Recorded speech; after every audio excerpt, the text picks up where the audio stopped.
Hello les amis, bienvenue dans ce nouvel épisode des soirées d'été. Et franchement, pour vous dire là, ça pouvait pas plus être dans le thème. Il est actuellement 20h10, ok. Je reviens de la plage, je suis encore en maillot, je suis encore salée. Vraiment là, c'est sur le vif, c'est-à-dire que je suis rentrée dans la chambre pour vous raconter un petit peu ma journée, vous raconter aussi ce que j'ai envie de vous dire dans cet épisode. Et ensuite, je retourne sur la plage et je pense que ce soir, on va se faire une petite soirée pizza sunset. Ça va être trop bien. Et, euh, et en fait, je voulais absolument vous partager une réflexion que j'ai beaucoup eue dans mes relations perso ces dernières années. Donc que ce soit relation amoureuse avec mon ex, que ce soit avec mes amis, que ce soit avec ma famille, etc. C'est pour moi le combat en fait. En fait, il faut choisir ses combats. Et en gros, c'est l'idée de, pour moi, il faut choisir entre avoir raison et préserver le lien. Et d'ailleurs, je fais un parallèle aussi souvent même avec mes clients dans le business. Et donc là, la formule est un peu différente, mais c'est la même idée. C'est tu dois choisir entre avoir raison et gagner la partie. Donc je vais vous expliquer un petit peu la philosophie. 1, 2, 3, je vais vous expliquer la philosophie qu'il y a derrière ça. En gros, moi j'ai vraiment compris, et c'est aussi quelque chose que j'ai beaucoup compris en me formant à la communication non violente, en travaillant beaucoup ce sujet, qui est vraiment un volet, un des outils aussi du coaching, de la psychologie, de la communication de manière globale que j'aime beaucoup. J'ai fait un séminaire avec Thomas Dinsbourg. Enfin voilà, c'est vraiment un outil, la communication non violente, que j'aime énormément. Et c'est un truc qu'on retrouve vachement dans la philosophie de ce courant-là. C'est qu'en fait, tu dois vraiment choisir tes combats et il faut pas oublier pourquoi on communique à la base. On communique à la base pour être en lien avec les autres. Et le problème, c'est que souvent, et dans nos sociétés, c'est encore plus le cas, on est dans une époque, dans un monde, dans une société où en fait, le mode opératoire par défaut, c'est le rapport de force. Et les relations entre les gens se sont tendues. On n'est plus du tout dans un rapport à l'autre qui est par défaut bienveillant, qui est par défaut ouvert, qui est par défaut doux. On est dans un rapport à l'autre qui est devenu par défaut un rapport de force. On se méfie de l'autre. L'autre est un danger. L'autre nous fait chier. L'autre apporte de la friction. L'autre apporte une différence qui n'est pas souhaitée, qui vient me trigger dans mon fonctionnement, etc. Et donc c'est tout le concept d'altérité. Et en fait, je me suis rendu compte qu'il y a énormément de relations et de dynamiques qui sont pourries parce qu'en fait, on se trompe de combat. Et que quand on communique avec l'autre, on cherche à avoir raison, mais on ne cherche pas à être dans le lien et à préserver le lien et à préserver la connexion. Parce que je vous garantis que si l'intention de la communication avec l'autre, c'était de préserver le lien et de rester connecté à l'autre, ça ne donnerait pas ce résultat-là, en termes de mots choisis, en termes d'intonation, en termes de qu'est-ce qu'on dit dans la conversation et comment on le dit, etc. Et en fait, un jour, j'étais posée comme ça, et je me disais, mais Jade, qu'est-ce qui compte ? Et ça, c'est une prise de conscience, une réflexion que j'ai eue évidemment face aux êtres aimés, face à l'être aimé. C'est que cet être aimé, encore une fois, soit un ami, un amoureux, un membre de notre famille. Mais je trouve qu'effectivement, ça se cristallise encore plus dans le couple, puisqu'on le sait, le couple, d'un point de vue psychologique, etc., c'est la relation qui cristallise le plus de choses. Mais je me souviens avoir eu un espèce de haha moment, une épiphanie, où je me disais, mais face à l'être aimé, au fond, quelle est la priorité ? Quelle est la priorité ? Qu'est-ce qui compte vraiment ? Est-ce que c'est que tu aies raison ? Est-ce que c'est que l'autre voit que tu détiens la vérité ? Est-ce que c'est que tu sois parfaitement comprise ? Est-ce que c'est qu'à la fin de l'argumentation, on reconnaisse que tu aies raison ? Ou est-ce que le but ultime, c'est de rester en lien et de préserver le lien ?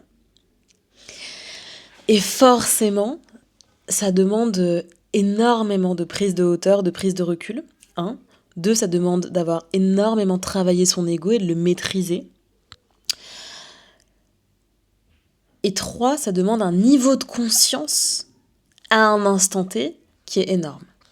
Mais une fois que tu as compris ça, tu peux vraiment être beaucoup plus en responsabilité dans la manière dont tu communiques avec l'autre.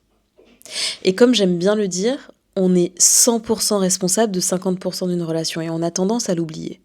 Parfois, on a tendance à l'oublier quand on est dans un registre de reproches. Et on enchaîne l'autre et on lui dit « t'as pas fait ça, et tu fais pas ci, et tu fais pas ça, et là. » Et c'est tu, mais sans jamais se mettre dans la dynamique. Donc on considère que l'autre est 100% responsable de 100% de la relation. Et puis aussi, parfois, on prend à sa charge, on porte sur ses épaules des choses qui ne nous concernent pas, qui appartiennent à l'autre. Par exemple, on va anticiper ses besoins, on va imaginer ses ressentis ou ses émotions, on va se torturer l'esprit avec de possibles réactions. Là aussi, c'est notre ego qui nous joue des tours parce qu'en fait, on assume que donc, nous-mêmes, on est 100% responsable de 100% de la relation. Or, c'est faux. Une relation, c'est une danse. C'est une danse où chacun est 100% responsable de 50% de la relation. Et en fait, c'est un truc qui se réactive en ce moment dans ma vie pour plein de raisons, où j'essaye vraiment de me rappeler tout le temps, que le plus important, encore une fois, c'est pas d'avoir raison. En tout cas, pour moi, aujourd'hui, par rapport aux personnes que j'ai choisi d'avoir dans ma vie, le plus important, c'est pas d'avoir raison. Le plus important, c'est pas qu'on me reconnaisse une vérité absolue. Le plus important, c'est pas qu'on me dise « Ah là là, effectivement, heureusement que t'es là pour nous montrer le droit chemin. » Non. Le plus important, c'est de réussir à travers la manière dont je m'exprime avec les gens, de rester vraiment connecté à eux et de maintenir, de préserver la qualité du lien. Même quand, parfois, ça trigger. Même quand, parfois... le lien est menacé, même quand parfois il y a des frictions, même quand parfois le lien est moins actif aussi. Et tu vois, il y a ce truc, bon, je vous en ai parlé dans l'épisode rupture des fiançailles, etc. Mais vous le savez, je suis en très bon terme avec mon ex. Et en fait, y compris dans cette situation-là, qui forcément est super... je sais pas si vous imaginez, c'est chaud un peu, tu vois, si je dis des mots basiques, tu vois, genre... tu vois, l'historique, ce qui s'est passé et tout, c'est chaud. Mais même dans les grands moments parfois d'incompréhension, de frustration, ou les égos, ou les émotions, ou les cœurs, ou l'orgueil, ou il y a plein de choses qui peuvent être activées. J'essaie toujours de me dire, attends. Qu'est-ce qui compte là ? Qu'est-ce qui compte ? Est-ce que c'est, encore une fois, d'avoir raison ? Est-ce que c'est ce combat-là ou est-ce que c'est, par exemple, de préserver une forme de paix, d'harmonie, d'amitié, etc. Et quand tu prends le temps de faire cet arbitrage-là, alors très vite, tu vois, ça va directement orienter ce que tu vas dire, comment tu vas le dire, à quel moment tu vas décider de le dire, etc. Et tu vois, pour moi, je vais vous donner un parallèle qui va... En fait, dans les faits, ça donne quelque chose de complètement différent, mais dans le fond, ça reste la même chose. C'est que je dis tout le temps à mes clientes, et là j'insiste sur les clientes, c'est-à-dire les femmes que j'accompagne, et pour le coup, des femmes en position de leadership, donc vraiment des managers, des dirigeantes, des membres COMEX, CODIR, vraiment des profils comme ça. Souvent, elles viennent en coaching, et en fait, on le sait, on est dans un monde... déjà dans une société, dans un monde, mais aussi dans un écosystème corporate qui est inégalitaire. Les femmes sont en moyenne 24% moins bien payées que les hommes, elles ont moins de postes à responsabilité, elles ne représentent que 8% des membres dirigeants dans les entreprises. C'est la même stat en Europe et en France, donc on est vraiment sur une dynamique de fond. Sur les 40 personnes du CAC 40, les 40 dirigeants PDG du CAC 40, seulement 4 sont des femmes. Enfin, voilà, on sait dans quel monde on vit. Et souvent, j'ai des femmes qui arrivent en coaching en me partageant, ce que je comprends absolument, évidemment. En termes d'empathie, de compréhension, je suis avec elles. Mais elles me partagent leur frustration par rapport au fait qu'elles ne se sentent pas valorisées, par rapport au fait qu'elles sont moins bien payées, par rapport au fait qu'on leur coupe la parole, par rapport au fait qu'on ne leur donne pas assez la parole, par rapport au fait qu'elles ne sont pas suffisamment prises au sérieux, par rapport au fait qu'elles devraient être... aussi bien payés, reconnus, valorisés, promotionnés que les hommes, etc., etc. Et elles dépensent une énergie folle à décortiquer cette frustration, leur amertume, leur injustice, etc., etc. Et je leur dis tout ça est vrai, et ce que vous ressentez, bien sûr, est tout à fait légitime. Je suis avec vous à 100%. Mais maintenant, qu'est-ce qu'on fait de ça ? Et je leur dis, vous devez choisir. Est-ce que vous voulez avoir raison? C'est-à-dire, est-ce que vous voulez éduquer les gens? Est-ce que vous voulez être une militante? Est-ce que vous voulez refaire les lois, aller vous battre à l'Assemblée nationale? Est-ce que vous voulez prier pour que ça change? Peu importe le volet par lequel on décide d'agir, mais est-ce que vous voulez avoir raison? Que ça change, dépenser beaucoup d'énergie pour dire à quel point ça devrait être mieux, pour dire à quel point ça devrait venir à vous, pour dire à quel point vous ne devriez pas avoir à bosser 3 fois plus pour avoir ce que vous voulez, etc. Ou est-ce que vous voulez gagner la partie? Et je vous donne un exemple très concret.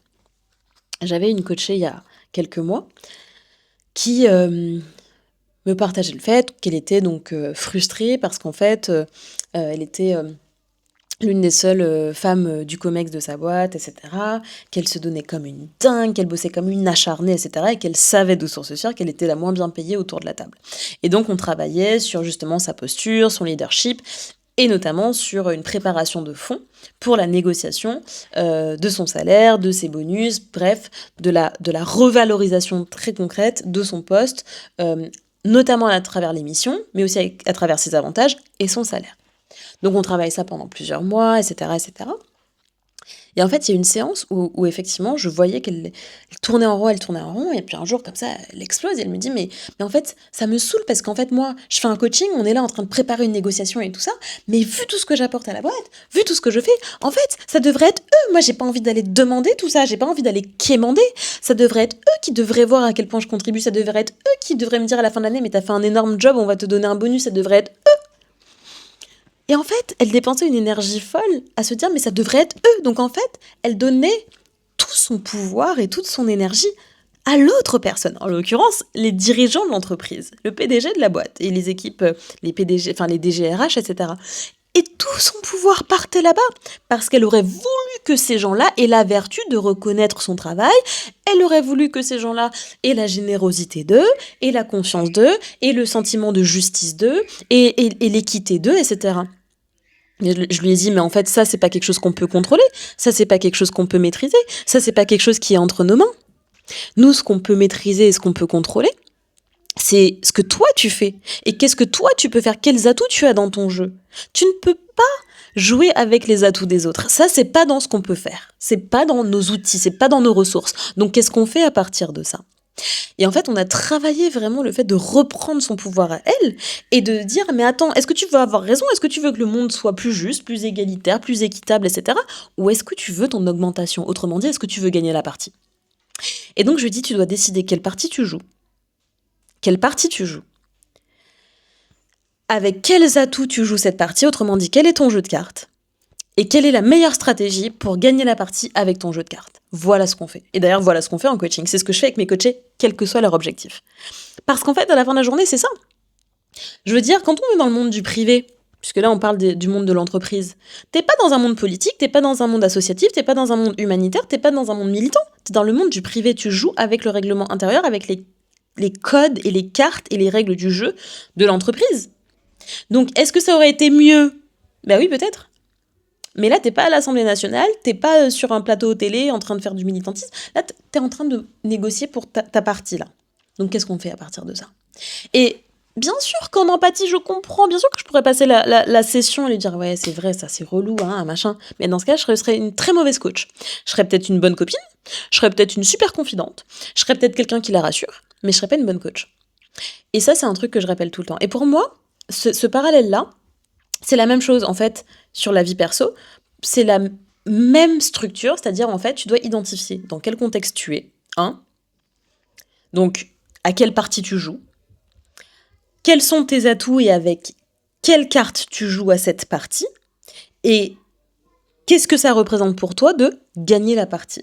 Et du coup, quelle stratégie tu vas mettre en place pour gagner la partie. Et pour moi, si on repasse dans le volet privé, pour moi, gagner la partie, en amour, en amitié, c'est-à-dire dans les relations, c'est maintenir le lien. Et c'est maintenir un lien apaisé, un lien sincère, un lien profond, un lien heureux. Et donc en fait, tu vois bien que pour maintenir un lien sincère, heureux, apaisé, tu peux pas être dans un rapport de force avec l'autre. Tu dois forcément décider en conscience de préserver le lien plutôt que d'avoir raison. Parce que si tu cherches à tout prix à avoir raison, t'es dans ton ego, t'es dans un rapport de force. Et Je vous dis ça là, comme ça je vous livre ça en hop, là 15 petites minutes avec mon petit maillot et mes cheveux salés, mais ça m'a mis tellement d'années avant d'arriver à cette capacité-là. Je vais pas dire à ce constat-là, à cette capacité-là. Et si je suis sincère avec vous, le domaine qui m'a amené à ça, c'est le domaine familial. Alors sûrement le domaine vis-à-vis duquel je suis la plus pudique, aussi par respect pour les membres de ma famille qui pourraient être concernés, mais c'est le domaine qui m'a demandé le plus de transcendance et de capacité justement à pardonner et à dépasser ce besoin d'avoir raison, ce besoin d'être parfaitement comprise, entendue et appréhendée dans mes souffrances, dans mes renoncements, dans mes traumatismes. Et de me dire, ok, mais pour moi, là, par exemple, à l'heure actuelle, là, pour la Jade de 33 ans, qu'est-ce qui compte par rapport à ma mère, mon père, mon frère, ma sœur, etc.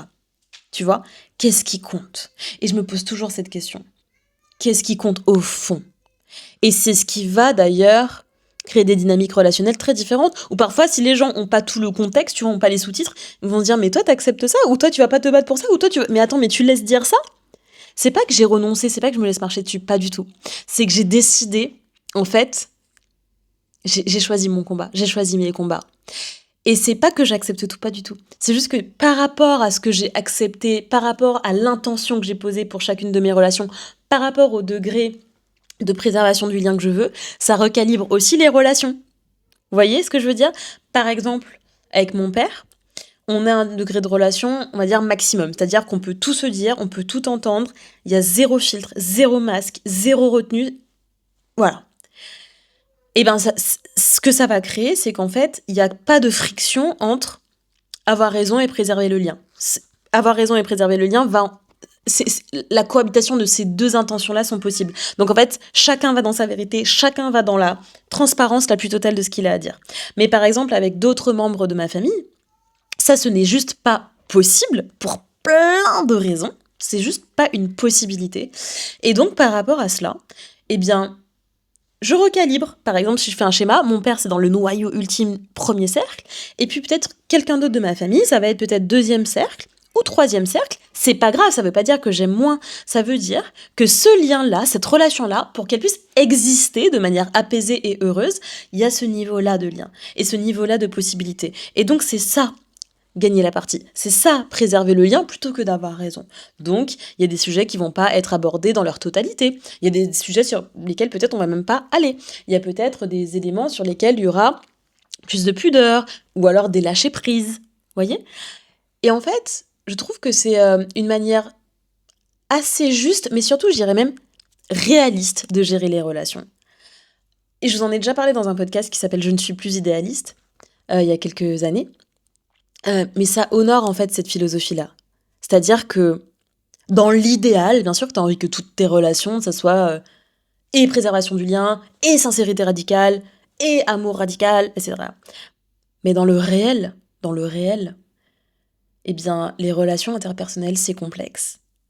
C'est ambitieux, c'est exigeant, c'est de la dentelle, et ça demande de s'ancrer justement avec ce qui est possible.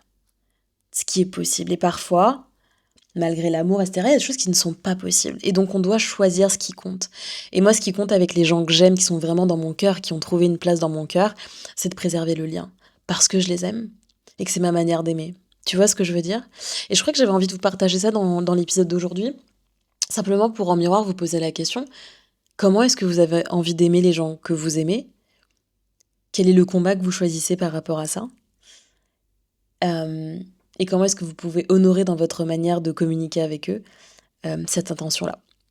Donc voilà ce que j'avais envie de vous partager pour cette petite soirée d'été. Et d'ailleurs, je m'en vais admirer le coucher de soleil avec Meryl pour célébrer justement ce moment-là, prendre soin du lien, le célébrer, l'aimer et le rendre encore un peu plus magique.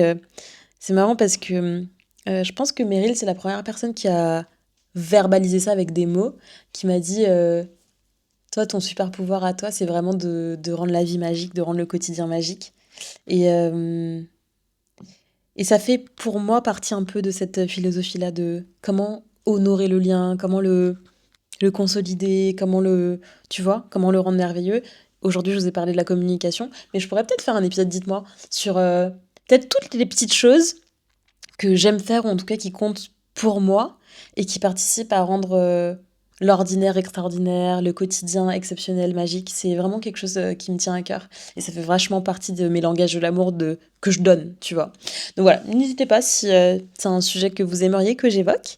Et voilà les amis, j'ai adoré vous faire ce petit épisode. Moi je retourne sur ma petite plage avec mon petit sunset. Je vous fais des gros bisous et je vous dis à demain pour une nouvelle soirée d'été. Ciao.